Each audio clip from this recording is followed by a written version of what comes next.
Salutations les amis, ici Neldurion et bienvenue pour cette deuxième partie de ma collection de comics. Aujourd'hui ça va être les comics indés, j'enregistre cette intro après avoir enregistré les épisodes de ma collection. Donc voilà, c'était pour vous souhaiter aussi une bonne année 2023, je l'ai déjà mis sur les réseaux mais je vous le dis là, j'en profite. Merci d'être toujours plus nombreux à suivre l'aventure sur ma chaîne, ça me fait super plaisir, notamment et précisément tous les retours positifs que vous m'envoyez, c'est vraiment le summum de la satisfaction pour moi. Donc voilà, cette année, encore plus de lectures, encore plus de vidéos, et encore plus de monde, je l'espère aussi. Parce que tous ces gens qui s'abonnent, eh bien c'est d'autant plus de personnes qui potentiellement iront lire des comics, ou qui en lisent déjà, évidemment. Je pense que je m'adresse quand même à une population de lecteurs déjà plus ou moins avertis, donc je me fais pas trop de soucis là-dessus. Mais bon, j'ai toujours pour but de fédérer un maximum de monde sur l'univers des comics, voilà. Quoi qu'il en soit, aujourd'hui, les comics indés, comme je l'ai dit, je voudrais juste préciser un petit peu quelque chose qui n'est peut-être pas clair pour tout le monde, mais moi par exemple, je suis lecteur de comics indés que depuis, allez, 1 an et quelques mois, 1 an et demi. Jusqu'à présent, je lisais essentiellement du Batman, du DC, non, pas du Batman, du DC, parce que quand même, je lis pas mal de Superman et tout, et du Marvel évidemment, avec le Punisher et les X-Men, pour ne citer que, mais aussi les Avengers, pas vraiment, mais plutôt des personnages en solo dans les Avengers, hein, comme Captain, enfin bref, vous le savez déjà, puisque vous avez déjà vu ma vidéo sur ma collection Marvel. Donc voilà, et je voulais dire que oui, dans les comics indés, on a tendance à aller fourrer tout ce qui n'est pas issu des Big Two. Voilà, les Big Two de Marvel et de DC. Sauf que, non, les produits tels que Alien, voilà, on en revient toujours à Alien, bah, ce sont quand même c'est des licences en fait, c'est pas du comics indé comme ça où les gens font ce qu'ils veulent avec ça. Non, c'est un produit sous licence, de la même manière que les Tortues Ninja ou que Power Rangers par exemple, pour ne citer que. Voilà, par contre, en tant que passionné comics, on a tendance voilà, à tout mettre dans les comics indés, parce que c'est plus simple. Parce que si franchement on devait catégoriser comics sous licence et machin, sachant qu'en plus, certains comics comme le Millar World, Millar qui a tout vendu à Netflix, bah c'est un peu la galère, parce que est-ce que c'est de la licence, est-ce que c'est encore du comics indé, parce que c'est le fruit de la réflexion de Millar, de Mark Millar, bah non, on peut plus trop vraiment tout catégoriser comme ça, compartimenter.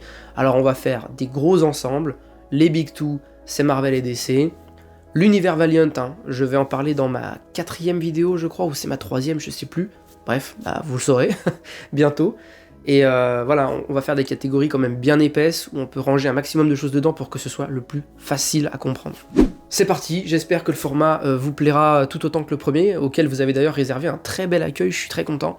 Merci à tous. Donc sans plus attendre, venez avec moi dans le placard. Alors, nous y voilà. Je voulais vous donner une petite vue d'ensemble d'un point de vue différent de ma première vidéo. Alors je suis désolé, hein, je suis encore vachement pris par mon rhume cosmique, mais bon, ça va aller. Donc oui, en fait, dans ma pièce de lecture, vous arrivez par là, évidemment, c'est une porte, hein, tout le monde connaît, et vous avez ma collection Valiant qui est sur la droite tout de suite en rentrant. Ensuite, vous avez un placard. Alors, d'enlever les portes pour laisser l'étagère apparente, c'est une très mauvaise idée, je l'ai fait, et c'est dégueulasse, en fait, ça fait une grosse délimitation, donc je préfère avoir mes portes coulissantes comme ça, et puis voilà, ça compartimente un petit peu. Ici, vous avez ce que je vous ai présenté bien dans ma première vidéo, effectivement, ma collection Marvel, voilà. Et ici, effectivement, tout l'univers DC, voilà, avec du Batman à 80%, je pense, que je ne me trompe pas en disant des statistiques pareilles. Mais tout ça, c'est pour la dernière ou l'avant-dernière vidéo, je ne sais plus dans quel ordre je l'ai fait. Bref, on y est, donc les comics indés, eh bien, c'est par ici que ça se passe. Une belle collection, mine de rien, en 1 an et demi, je trouve. Beaucoup de boulimie, je vous avoue, parce qu'il y a beaucoup de choses que j'ai pas lues à l'intérieur de ce placard. Je vous propose pour commencer qu'on commence tout simplement par le côté gauche, hein, avec 404 Comics, que vous devez connaître, j'imagine, pour leur succès en arrivant sur la scène du comics indé. Alors ils ont sorti Automnal, hein, que je n'ai toujours pas lu, qui est un récit horrifique, et qui apparemment est très bien. Après vous avez We Live, tome 1 et tome 2, donc We Live j'en ai fait une vidéo sur la chaîne, c'était excellent, j'ai trouvé ça super bien. Le tome 2 apparemment divise un petit peu, ça a l'air d'être un tome clivant, et j'ai hâte de le découvrir parce que j'avais adoré le 1. Mais il paraît que ouais, les frères Miranda ont vraiment pris un virage sur l'histoire, sur la suite des événements. C'est un vrai tournant en fait, je pense, ce tome-là. Et comme ça part sur du super-héroïque, ça peut effectivement diviser quand les gens recherchent autre chose, et avait à juste titre autre chose dans le premier tome. Mais toujours un effet peau de... Comme, putain, peau d'orange, peau de pêche, putain je sais plus, à chaque fois je crois que je fais l'erreur. Peau de pêche, voilà. Après vous avez Everything, j'en ai pas parlé sur la chaîne, parce que déjà bien d'autres gens l'ont fait. Enfin vous me direz sur We Live c'était déjà le cas aussi, mais bon. Everything j'ai eu du mal en fait à me faire un vrai avis dessus. J'ai aimé, c'est pas le problème, j'ai vraiment aimé. C'est un beau bébé hein, le merdier là. Et putain de toute façon la qualité d'édition elle est incroyable. C'est un effet toile, j'adore. Mais Everything en fait, j'ai l'impression d'avoir été pris dans une hype de tous les lecteurs du moment. Et parce que je l'ai vraiment acheté le moment de sa sortie. Et je me suis empressé de le lire. Je me suis pas senti de vous faire une vidéo dessus parce que je suis pas sûr d'avoir comment dire, le bon discours en fait. Je pense que c'est vraiment quelque chose d'excellent et que j'ai peut-être pas saisi toute l'essence de ce que ça raconte. J'ai trouvé ça même plutôt simplet à des moments et ça m'a laissé un bon souvenir, hein, c'est pas le problème, hein, mais j'arriverai pas à vous le catégoriser déjà rien qu'en coup de cœur, j'arriverai pas.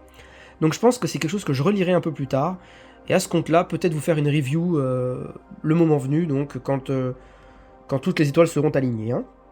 Après vous avez Mundus, que je n'ai pas lu, qui sera aussi en plusieurs tomes, de toute façon on voit en tome 1, de la même manière que We Live. Oui, parce que Autumnal et Everything, ce sont des histoires complètes. Alors Zombie World, j'ai entendu du bien, en fait voilà, la pluie et le beau temps en fait, sur ce récit. Il paraît que c'est les débuts de Mike Mignola avant qu'il ne crée... putain, Hellboy, voilà, Hellboy. Il paraît que c'est pas dingue, que vous avez pas vraiment de fin, que on sait pas trop où ça va. On verra, je le lirai, et le cas échéant, si ça me plaît pas, malheureusement ça partira sur Vinted, hein. Moi je ne garde que les lectures bonnes ou excellentes. Voilà. Après The Pool, voilà, on passe direct, on change d'éditeur, on passe chez du Panini, mais Panini indé, oui, aussi rare soit-il. Donc The Pool, qui est un récit de SF, pur SF, je me suis complètement fait avoir par le synopsis et la couverture. C'est trop cher pour ce que c'est, hein, 22 € je crois, ou 21, je me souviens plus. De toute façon maintenant c'est que des codes prix, c'est plus écrit. Eh oui. Ouais non, clairement j'ai pas aimé. Non, il y avait un bon synopsis de départ en fait, c'est-à-dire que ça se passe dans le futur évidemment, et les êtres humains ont découvert une nouvelle source d'énergie, sauf que cette source d'énergie a attiré en fait un ennemi cosmique, je sais plus comment ça s'appelle, je me rappelle plus du nom de l'ennemi, peu importe. Et en tout cas voilà, quand il arrive sur une planète parce que du coup d'autres espèces dans l'univers ont déjà utilisé cette nouvelle énergie sur leurs planètes respectives, et ça l'a fait venir, cette entité cosmique, et elle a tout dévoré. Elle a dévoré complètement la matière, tout. Et ça raconte justement ce qui arrive aux terriens lorsqu'ils ont trop utilisé cette énergie, et que du coup cet être cosmique débarque pour tout détruire. Donc en fait l'histoire se passe littéralement 5 jours avant la fin de l'humanité.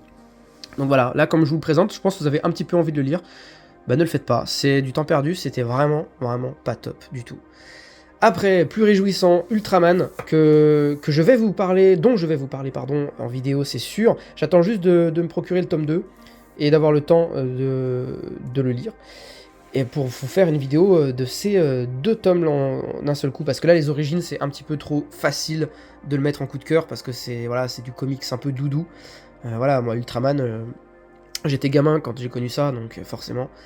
Resistance, toujours chez Panini en indé, c'est de John Michael Straczynski, hein, celui qui a fait l'excellent Spider-Man notamment. J'ai toujours pas lu ça, donc à quoi bon vous en parler. King of Spies, pareil, j'ai failli en faire une vidéo, et puis finalement, non, parce que trop d'autres choses à faire. Je suis pas sûr du coup d'en faire une vidéo, parce que la sortie ne m'a pas non plus... c'est pas un truc que j'attendais de fou, quoi. C'est du comics popcorn, je sais qu'un de mes abonnés a écrit ça, je crois que je sais plus si c'est en MP qui m'a écrit ça ou en commentaire, mais enfin en tout cas cet abonné-là a eu totalement raison en choisissant ces mots-là pour l'analyse du comics. C'est clairement, vous vous asseyez dans un fauteuil et petite séance de ciné sans prise de tête. Pour l'histoire, rapidement, c'est un James Bond retraité qui décide, pour une fois dans sa vie, parce qu'en fait on le diagnostique sur une phase finale de cancer, Donc il se dit, bah, pour les derniers temps qu'il lui reste à vivre, il sait pas trop, quelques mois, quelques semaines, voilà, il a du mal à estimer ça, mais il se dit tant pis, foutu pour foutu, je vais m'en prendre aux vrais ennemis de ce monde, parce que bah, pendant toute sa vie, il n'a fait qu'obéir aux ordres, tuer des gens bah, écrits sur une liste. Voilà, il décide de s'en prendre vraiment à ceux qui posent problème, il décide de tuer, d'anéantir tous ceux qui ont un impact négatif sur l'homme, sur le monde, et bah, c'est excellent parce que c'est débridé en fait. Voilà, après par contre, ça reste très très simple dans le propos, ça va pas chercher bien loin, c'est surtout du action comics, donc ça se lit bien, c'est pas un truc que je mettrais en coup de cœur, mais c'est clairement quelque chose que je recommande pour ceux qui veulent pas se prendre la tête, et passer un bon moment de lecture, ouais, franchement, ouais. Alors là, ne me frappez pas, je n'ai toujours pas lu The Boys, pourtant j'ai toute la collection. Voilà, j'ai les 6... Ce format-là, là, c'est clairement du Marvel Select. Hein. Je vous remets un petit peu ce que je vous avais présenté dans ma première vidéo. Vous voyez, les Marvel Select.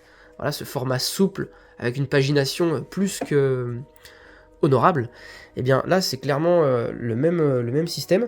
Donc vous avez de toute façon 2 omnibus. Hein. Vous en avez un qui est déjà sorti et le deuxième qui arrive prochainement, qui réunissent bien l'intégralité de ces 6 gros tomes, volumes, en couverture souple.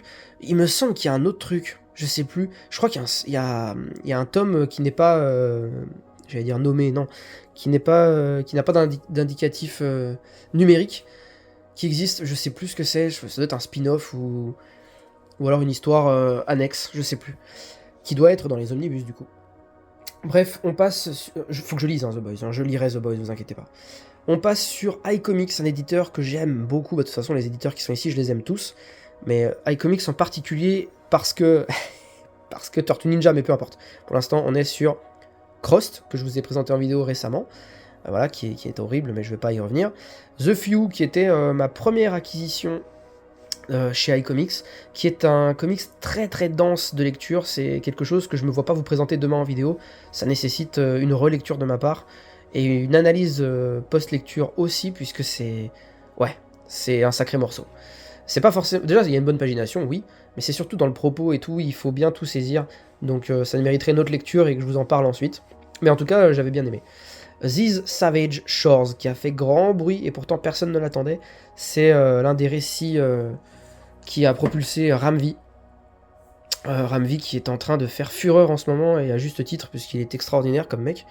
Donc là, ça raconte l'histoire d'un vampire qui se retrouve propulsé dans une... je crois que c'est en Inde, ouais, ça doit être ça.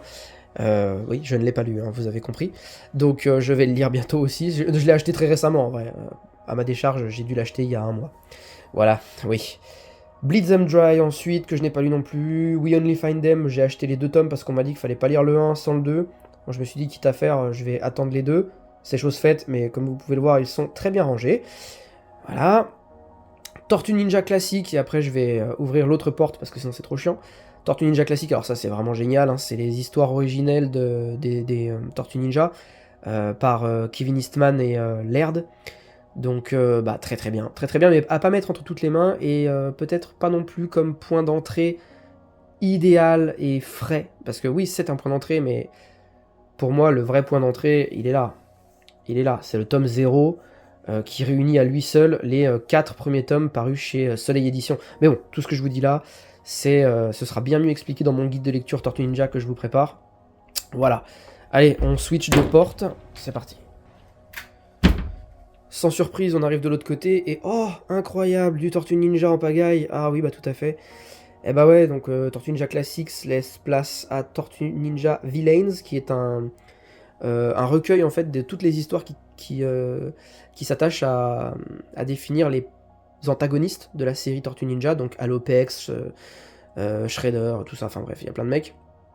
Et puis les Tortues Ninja, l'histoire secrète du clan Foot, c'est quelque chose à lire, je dirais, juste après le tome 0, ou si vous avez quelques bases sur les Tortues Ninja, vous pouvez le lire directement d'entrée de jeu, c'est vraiment trop bien, vous apprenez comment Shredder est devenu Shredder, le conflit originel de Maître Splinter contre Shredder, le maître de Maître Splinter, hein, voilà, on remonte aux racines dans le Japon féodal, c'est trop bien.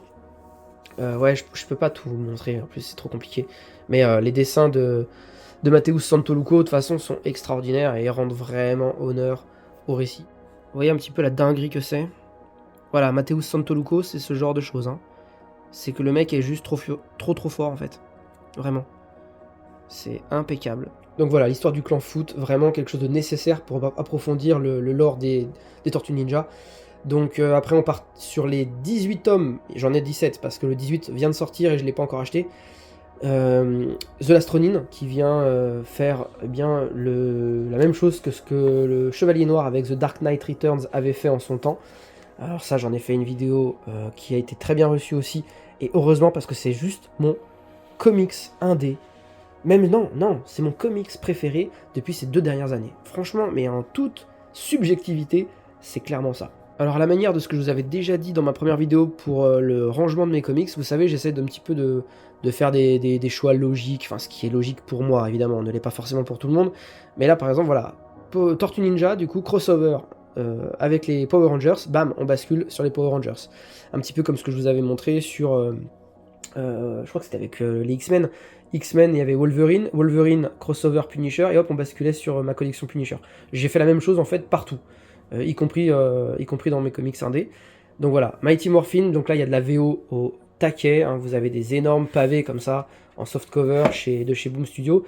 C'est les anthologies, ils appelaient ça les archives, Volume 1 ou Volume 2, qui raconte les toutes premières histoires des Power Rangers, voilà, parues en comics.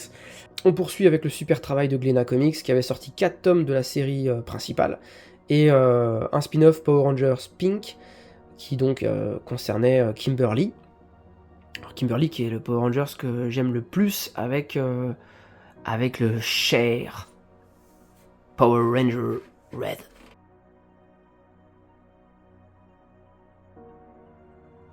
Maintenant, on a de la VO, comme je vous disais, après, pour pouvoir continuer les aventures des Power Rangers, puisque Glénat se sont dit, mince, ça se vend pas aussi bien que des One Piece.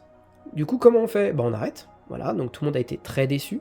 Enfin, en tout cas, les 2000, 3000 lecteurs qu'on était, on a été ultra déçus. Voilà, ils ont arrêté. Maintenant, j'ai une petite nouvelle pour vous, si vous n'avez pas Vestron dans les pages suivies. Ah oui... attention, là, faut suivre Vestron, les gars, c'est quand même extraordinaire ce qu'ils font, vous allez le voir. Eh bien, ils vont pour les 30 ans des Power Rangers. Les 30 ans des Power Rangers, c'est l'année prochaine. Enfin, c'est maintenant, en fait, parce qu'on est en 2023. Donc, c'est maintenant. Power Rangers, et oui, c'est né en 93. Donc, ils vont reprendre le travail de Glénat, c'est-à-dire qu'ils vont reprendre juste après ce qu'avait fait Glénat. Ça veut dire que tout ce que j'ai là en VO, bientôt, ce sera en VF, donc vous n'aurez plus aucune excuse pour basculer sur Power Rangers. Mais de toute façon, je vais faire des vidéos sur Power Rangers, hein, c'est sûr. Au moins sur ce qui est en français. Sur ce qui est en VO, je pense pas, parce que ça va peut-être intéresser trop peu de gens. Dommage. Mais en tout cas, quand ça sera tout en VF, oui, vous aurez tout. Après, justement, Vestron, j'en parlais, et bien voilà, ils ont commencé.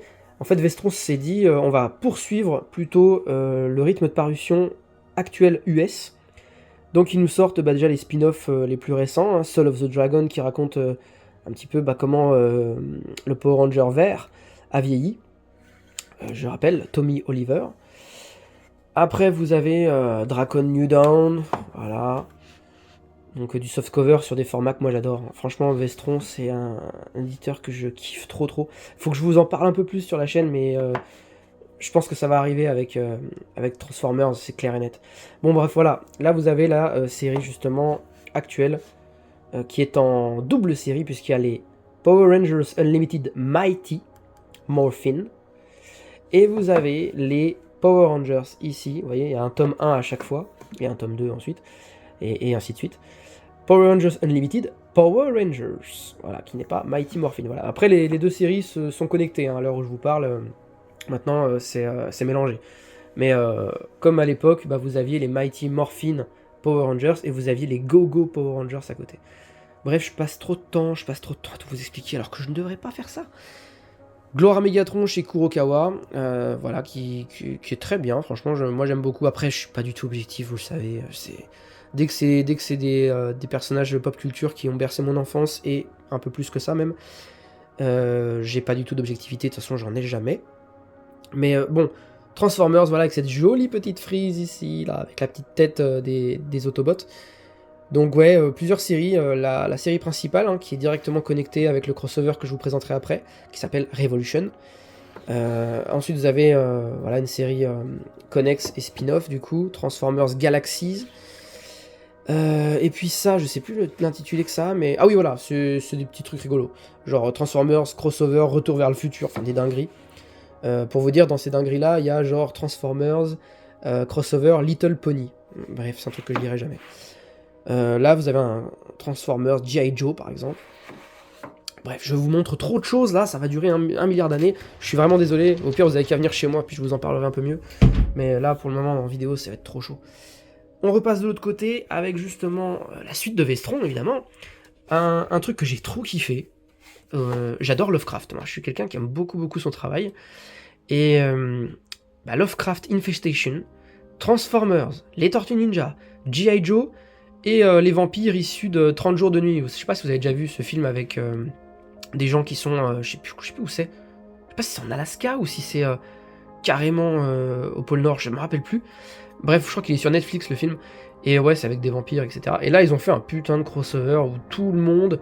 c'est le méga bordel et vous avez les bestioles de Lovecraft donc qui sont là, qui font chier un petit peu leur monde. Revolution qui était, je pense, l'événement chez Vestron parce que c'est le gros crossover où toutes les séries quasiment s'entremêlent. Regardez un petit peu tout ça. Action Man, Transformers G.I. Joe, Mask. Alors Mask rien à voir avec The Mask, hein. Attention, ne te confondez pas, je vais vous le montrer juste après. Rome aussi, alors Rome moi je connaissais pas. Mais pareil, c'est que des trucs super cool, mais super vieux aussi. Hein. Par contre, voilà, là c'est du vrai dessin de maintenant, on est d'accord. Là, je vous montre Revolution rapidement. Quand je vous dis vieux, c'est parce que c'est des trucs vieux.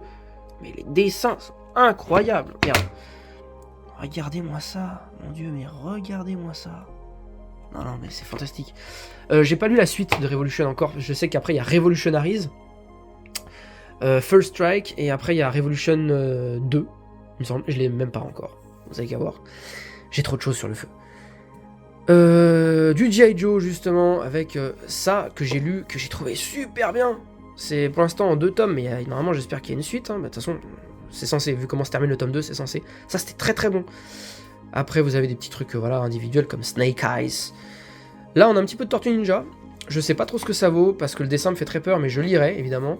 Alors, Body Count, c'est du Action Comics bien bourrin. C'est Kazé avec Raphaël, qui vont tout défoncer. Ça a l'air d'être bien barbare, comme j'aime bien. Là, on a un design des tortues extrêmement particulier. Je sais pas ce que ça vaut, voilà. C'est Eastman et Laird qui ont encore fait parler leur génie, je pense. Après, vous avez du Evil Dead, hein, comme je vous disais, de toute façon, Vestron, c'est pop culture à 200 000%. Pareil, la petite frise. Evil Dead 2, la série, voilà. Mask, comme je vous disais, donc rien à voir avec The Mask, évidemment, puisque quand je vais vous montrer à quoi ça ressemble, voilà. Mobile Armor Strike Command. Voilà, c'est pareil, c'est des trucs un peu comme à l'époque, je sais pas si vous avez connu Viper ou les choses comme ça, un petit peu ces séries télé... c'est pas kitsch le mot, mais comment on pourrait dire... Enfin bref, qui était vraiment dans des années 90, quoi. Rome Origins, The Crow, j'ai jamais lu. Hurlement, la Reine des Loups, qui est la suite du film, j'avais trouvé ça très bien aussi. Du Godzilla, avec mention spéciale pour ceci, que je vais évidemment vous présenter sur la chaîne. Ça, c'est extraordinaire, c'est de James Tocco, le mec qui fait tout lui-même, là, hein, comme il avait fait du Alien aussi, qui était formidable. Alien Dead Orbit, je crois. De toute façon, on va y venir, c'est juste après. Du Terminator. Du Terminator juste après. Du crossover, et comme je vous le disais tout à l'heure, hein, je classe ensuite mes trucs comme ça. Là, vous avez Terminator ici tout seul. Et là, vous avez Robocop versus Terminator, qui est excellent. Donc, on bascule sur du Robocop. Après, voilà, avec Citizen's Arrest, qui m'a un petit peu déçu. Je trouvais que le propos était cool. En fait, vous avez une appli mobile. Et genre, n'importe qui peut en fait faire un rapport de police, plutôt un rapport à la police, pour dénoncer quelqu'un, un voisin ou quoi que ce soit. Et du coup, c'est des robots qui viennent, des IA, qui viennent arrêter les gens et qui viennent enquêter en fait. Et tout le monde peut comme ça, avec son téléphone, avec l'appli, déclencher des rapports de police. Voilà. Je trouvais que le propos était excellent et que du coup, les gens rappelaient le Robocop pour qu'il revienne maintenir l'ordre comme avant, parce que c'est trop le bordel, les gens abusent trop, il y a trop de dérives.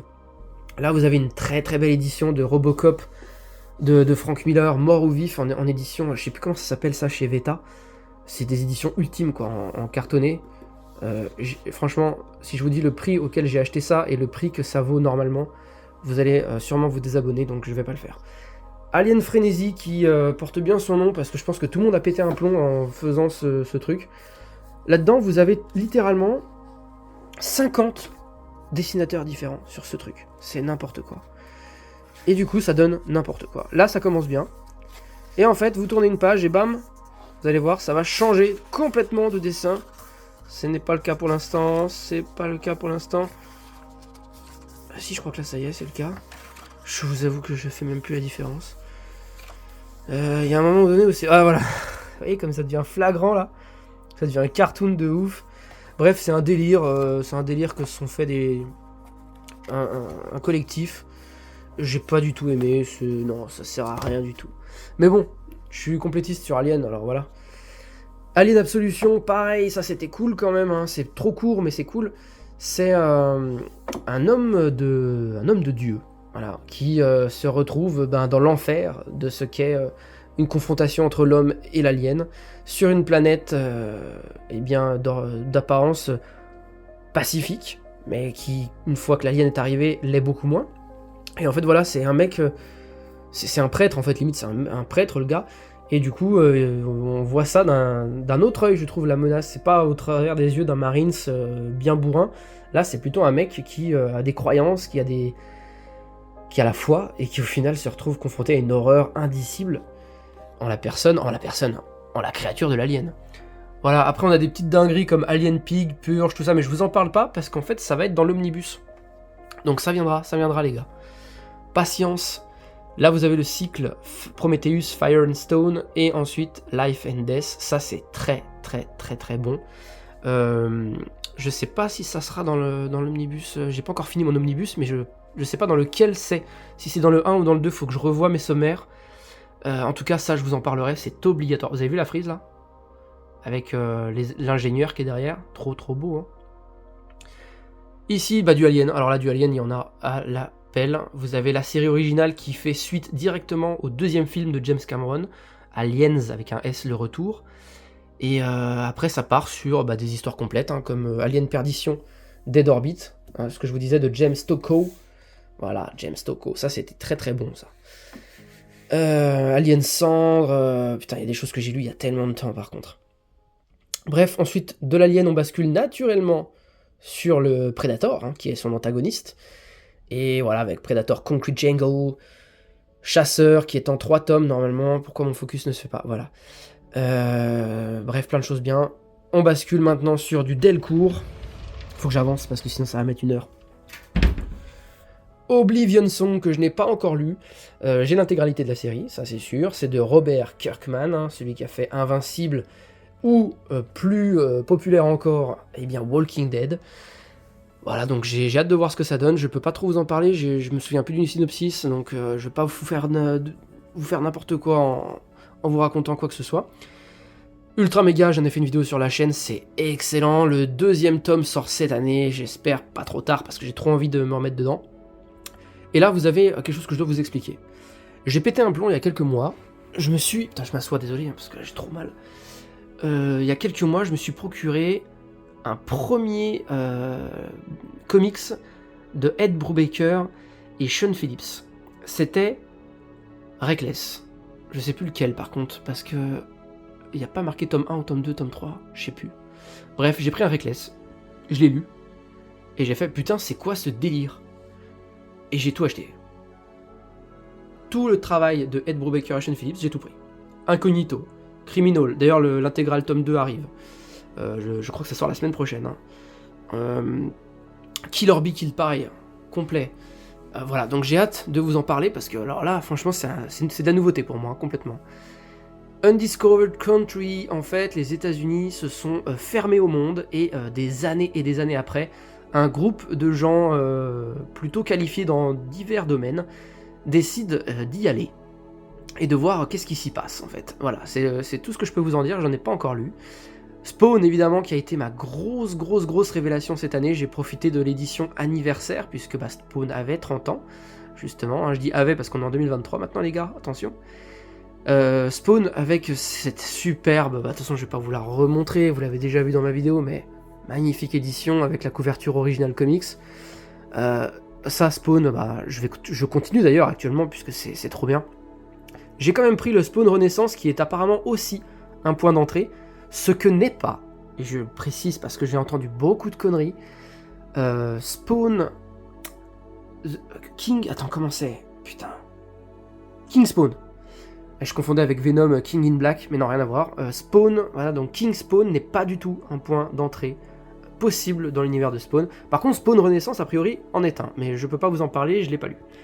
Voilà, après Radiant Black, que j'ai présenté sur la chaîne, évidemment, qui est excellent, et j'aurais aimé que plus de gens voient ma vidéo, parce que franchement, c'est dommage de passer à côté. Pas de ma vidéo, mais de Radiant Black. Ensuite, Blade Runner, moi j'adore Blade Runner, l'univers qu'a créé Ridley Scott à l'époque. Avec notre bon Harrison Ford, et plus récemment j'ai beaucoup aimé moi 2049 avec comment il s'appelle, Ryan Gosling. J'adore Ryan Gosling, je le trouve excellent. Si vous n'avez pas vu Greyman d'ailleurs sur Netflix, regardez-le, c'est excellent. Donc voilà, Blade Runner, il me manque un petit peu un tome 1 là. Ouais. D'ailleurs j'ai rangé ça comme le plus... Ah non, mais non, oui. Voilà, c'est ça. 2019, j'ai tout. Par contre ici, il me manque le tome 1 et le tome 3. Voilà, c'est ça. Ça se passe... en 2029. Et bien après, vous avez Birthright. Je viens de voir que d'ailleurs que le premier Birthright était écrit beaucoup plus gros que les autres. C'est la première fois que je vois ça. Bon, voilà. C'est de Joshua Williamson, hein, je le rappelle, parce que Joshua Williamson, en ce moment, il a la cote, le petit monsieur. C'est lui qui s'occupe des récits de la continuité DC actuelle.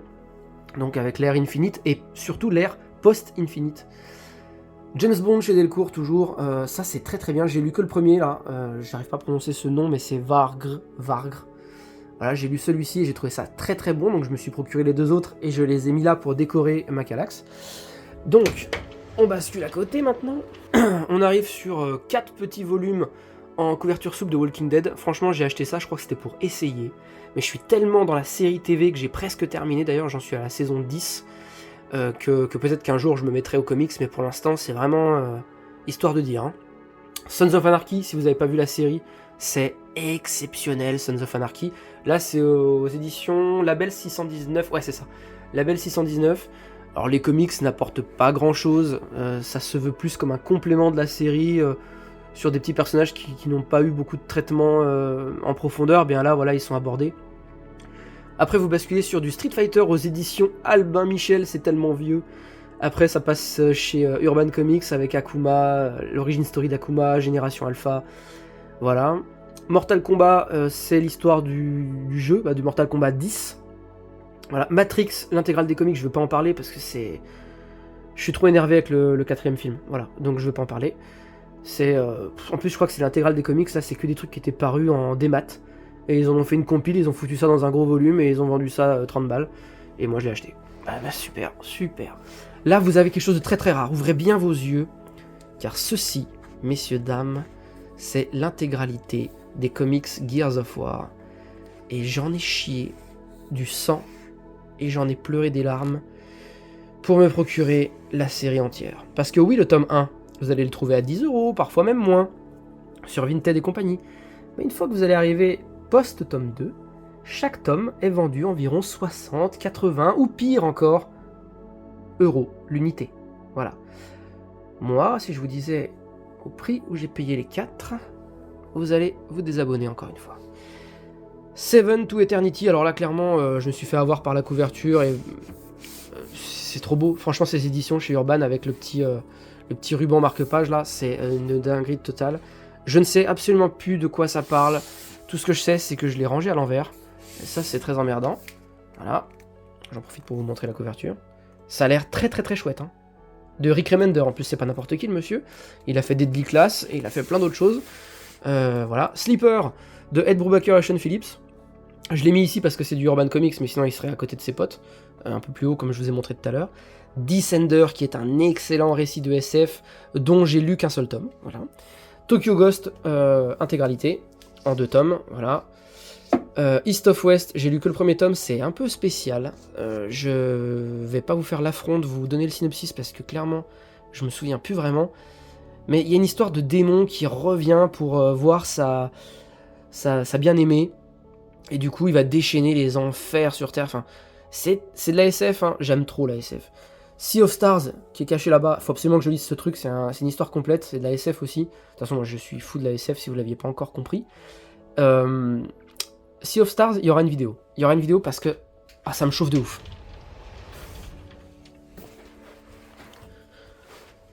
Allez, courage, on a bientôt terminé. Donc ouais, Sea of Stars, je vous disais, ça me botte de fou, quoi.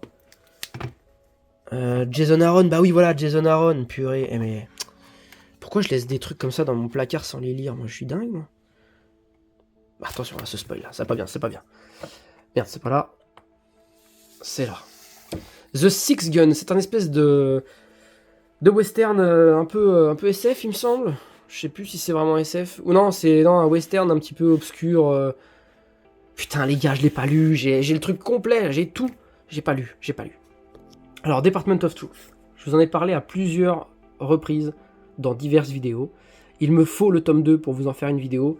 Et je n'en ferai pas une avant ça parce que... Déjà, j'ai trop aimé. J'ai vraiment trop aimé la lecture de The Department of Truth, à tel point qu'à la fin, j'ai failli m'inscrire dans des conventions de personnes qui croient que la Terre est plate et tout. Parce que... je déconne, hein, évidemment. Mais c'est vraiment un truc qui vous laisse complètement bouche bée, quoi. C'est... de quoi ça parle? Dommage que je vous en parle maintenant, mais allez, on va faire un teasing. C'est en fait un département américain qui s'appelle le département de la vérité. Oh, surprise, c'est le titre en anglais. Et en fait, ce département gère la censure, mais au niveau planétaire, sur qu'est-ce qu'on peut dire, comment on doit le dire, qu'est-ce qui est vrai et qu'est-ce qui ne l'est pas. Leur antagoniste, c'est tout simplement les complotistes. Hein, le petit mec chez lui qui commence à écrire sur Facebook que la Terre est plate, par exemple, est un ennemi du département de la vérité. Sauf que certaines personnes très influentes sont des ennemis beaucoup plus dangereux pour ce département. Mais ce qui est génial, c'est qu'en fait on se dit, putain mais qui a raison alors? Parce que le département de la vérité va éliminer ces gens-là, tandis que les complotistes, eux, ils vont pas s'en prendre au département de la vérité, même d'ailleurs pour la majorité d'entre eux, ils ne connaissent même pas l'existence de ce département, parce que oui, ce département est totalement secret, pire encore que la CIA. Et en fait, il y a un gars du FBI, qui est professeur à Quantico, qui est quelqu'un de extrêmement pragmatique et tout, et qui un jour va assister à quelque chose, qui va remettre en doute toutes ses croyances, toutes ses certitudes, et en parallèle, eh bien, le département de la vérité va l'approcher, et va le recruter. Voilà, c'est le tome 1, c'est ça. Putain, je vais même pas vous en faire une vidéo, je viens de tout vous expliquer.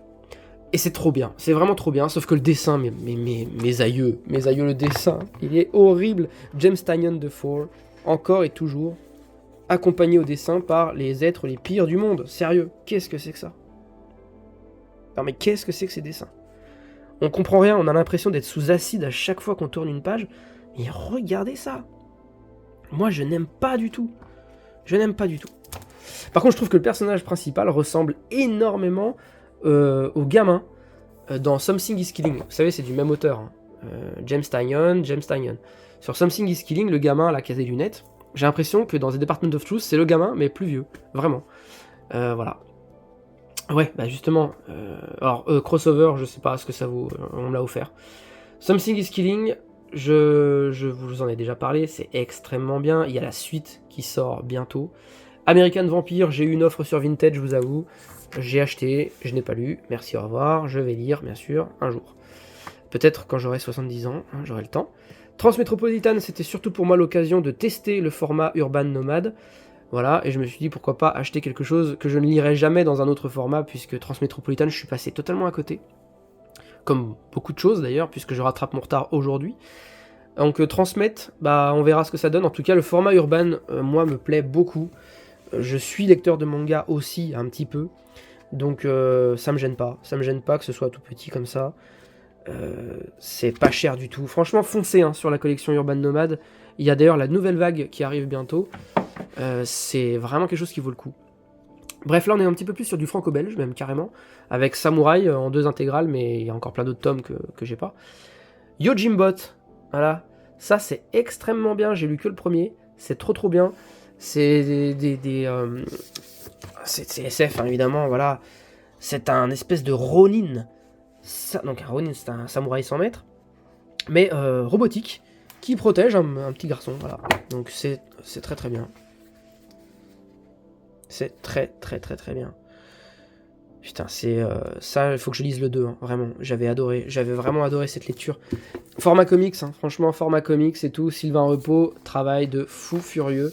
Évidemment, ça sort une fois par an, mais quand ça sort, faut pas rater. Judge Dredd, ça a été mon kiff pour Noël. Je l'ai demandé au Papa Noël. Et donc, j'ai tout ce qui se fait aux éditions Réflexion, ou presque. Je sais pas si j'ai tout. Mais j'ai... Si, j'ai tout là en numéroté, c'est clair et net que j'ai tout. J'ai le 1, 2, qui sont dans un format un peu space, mais bon, pourquoi pas. Moi, je suis pas quelqu'un qui va forcément avoir tout pareil dans sa bibliothèque. Du moment que j'ai les histoires, moi, ça me va très bien. Et voilà, donc Judge Dredd, j'ai hâte de voir ce que ça donne. Un petit Cyberforce dont je vous parlerai plus tard dans une vidéo dédiée, c'est clairement du X-Men sauce cyborg. Voilà, c'est tout. C'est tout ce que j'ai à dire, et clairement, ça résume très bien la chose. Moi, je suis un lecteur de comics des années 90. Hein. Donc, moi, ce dessin-là, je trouve que c'est le meilleur dessin possible, vraiment. C'est hyper coloré, hyper chiadé. Putain, il se passe plein de trucs. Les scènes de baston sont ultra dynamiques. Sérieux, c'est trop bien. Voilà, donc Cyberforce, au tome 1, aux éditions Réflexion que j'ai découvert cette année. Voilà. Et qui, pour l'instant, me plaisent énormément. Voilà. Image Comics, comme d'hab. Image Comics, forcément. Tellement un vivier de dinguerie chez Image. Bon, et là, on a du comics pur et dur, effectivement. On a l'omnibus Lucky Luke. Voilà. C'est un énorme truc qui coûte 80 balles et qui a tout dedans. Voilà, c'est tout. C'était un kiff pour moi d'avoir ça. Bah voilà, il est là, tout seul. Super. La suite, les amis, ça va être très rapide. C'est un petit peu un fourre-tout, cette case-là. J'ai WoW, parce que je suis un joueur de World of Warcraft, et j'avais trouvé que le propos de WoW était extrêmement drôle. Du coup, j'ai l'intégrale tome 1, tome 2, tome 3, et c'est très marrant. Le Champignon Noir Tomb Raider, j'ai acheté ça parce que j'avais adoré le jeu... les jeux. Vous savez, les reboots, là. Tomb Raider, The Rise of the Tomb Raider, et Shadow of the Tomb Raider. Voilà, donc j'avais acheté le comics... Je sais plus trop ce que ça vaut, je vous avoue. Alors par contre, Stranger Things, voilà, j'adore la série, je pense comme beaucoup d'entre vous et de gens à travers le monde. Ce comics-là, de l'autre côté, qui raconte en fait... j'ai même pas envie de vous en parler, putain, c'est Will, quand il est perdu dans la saison 1, quand il est de l'autre côté, justement, d'où le titre du comics. Qu'est-ce qui lui est arrivé? Qu'est-ce que ça a été sa vie pendant ce laps de temps qui s'est écoulé dans le monde à l'envers? C'est raconté dans ce bouquin, et c'est juste une énorme partie du loup. Voilà, c'est ça, il est poursuivi par le démon Gorgon et puis c'est tout. C'est nul, super nul. Ce qu'il est beaucoup moins par contre, c'est Sonic the Hedgehog, avec tous ces livres chez Mana Books qui sont trop bien. Sonic hyper coloré, hyper actif dans le comics, hein, comme on le connaît. C'est trop bien. Je dis ça, oui, je dis comics parce que ça me fait plaisir de dire que c'est du comics, mais c'est tellement bien. Ouais, bien sûr que c'est pour les gamins, mais est-ce qu'on n'en est pas tous un petit peu? Putain, c'est trop beau. C'est trop beau. Je vous recommande vraiment le deuxième film, là, qui met la barre encore plus haut que le premier. J'ai adoré, moi, perso. Metal Gear Solid, c'est du graphic novel pur et dur. Il y a pas de texte. Il y a pas de texte, très peu de texte. Ça, c'est des petits bijoux, quand même. Hein, parce que moi, Metal Gear, c'est... Ah oui, si, il y a du texte, en fait, je me souviens plus. Mais les dessins, c'est particulier, forcément. Donc c'est Ashley Wood, bah oui, Ashley Wood, le bon Ashley... Ah bah oui, voilà, c'est écrit là. Ashley Wood, qui fait des esquisses merveilleuses quand même, faut le dire. Voilà, donc Metal Gear Solid Sons of Liberty, qui est le 2, et Projet Rex, qui est le premier. Celui d'ailleurs qui a bercé notre enfance, hein, bien sûr. Après, vous avez Overwatch, les origines, qui ne sert à rien, et Deus Ex, qui fait le parallèle entre le 1 et le 2. Voilà, le 2 qui s'appelle Human Mankind. C'est tout les gars, on a terminé. Prochain objectif, tout ceci. Ce sera en 3e partie. Et en 4e partie, on fera Valiant. Merci. Ciao.